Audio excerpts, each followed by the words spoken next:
Hi guys! So for today's video, what I'm gonna be teaching you is kung paano nyo naman po isi-set up ang inyong MT4 terminal in a way na mas maganda tingnan sa mata. Kasi medyo intimidating yung itsura niya and medyo masakit sa mata kasi medyo ang hirap intindihin kasi ito yung kanyang default na itsura. So as you can see, kapag nag-open po kayo ng MT4 terminal, ito yung kanyang itsura. So what you need to do is to, of course, change the color para it will be easier for you to spot if the market is going down, if the market is going up, or do we have bearish candle, or do we have bullish candle. So what you need to do first is to click the properties. Click nyo yan, and then palitan nyo na lang po itong background. Depende sa inyo kung anong gusto nyo kulay na background, pero for me, I want it white. Okay? So, for the foreground, pwede nyo palitan to ng color black para mapalitan itong kulay nitong mga numbers. Ito yung mga prices. Okay? For the grid, pwede nyo na alisin yan. So, pwedeng gawin nyo na lang din white yung inyong grid. Tapos, pwede nyo palitan itong bar up ng kulay green, bar down ng kulay red, and then, bull candle, palitan nyo na lang din ng kulay green, and then, for the bear candle, palitan nyo na lang din ng kulay red. So, ayan siya. So, mapansin nyo, pwede nyo rin palitan po itong ask line. Ito pong ask line, ito, makikita nyo kung nasaan yung, yung spread. Kung gano'ng kataas or gano'ng kababa yung spread niya. So, okay nyo lang po yan. So, this is what you will see. Okay? So, medyo maganda-ganda na tignan. I-click nyo lang tong parang plus na to. Ayan. So, yan. Makikita nyo, ganyan na yung kanyang itsura. So, paano nyo naman po papalitan yung candle na mas medyo maganda yung kanyang itsura? Okay? Properties ulit. And then, click nyo lang po tong common, tapos palitan nyo po yung candlesticks. Ayan, palitan nyo siya ng candlesticks. Okay? So, okay. So, yan ay itsura niya, guys, di ba? Mas maganda na siya tignan. Ayan, di ba?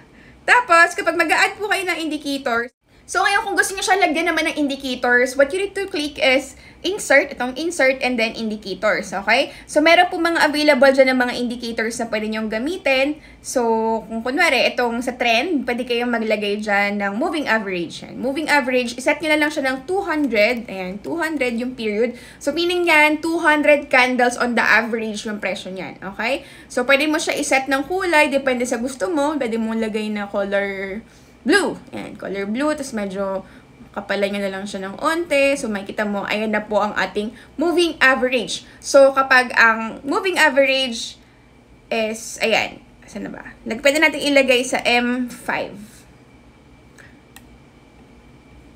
Hindi siya mag-load eh. Ayan, anyway. So, as you can see, itong ating moving average, kapag po ang presyo is nasa baba nito, then that means downtrend po yung market. Kapag naman po ang presyo is nasa taas itong moving average, then that is uptrend. Okay? So, pwede rin kayo maglagay ng RSI. Click nyo ulit itong insert. Ayan. Tapos, hanapin nyo yung RSI. Ito siya. Relative Strength Index. Ayan. Okay. So, ayan siya, guys. Ayun na, meron na kayo medyo magandang tingnan na MT4, diba? So, yung mga sinabi ko na lang din sa inyo na mga, diba, meron ako sinesend sa inyo ng mga free indicators, mga premium indicators, ilagay nyo na lang din dyan. So, kung na-save nyo na yun dito, ilagay nyo ito supply and demand.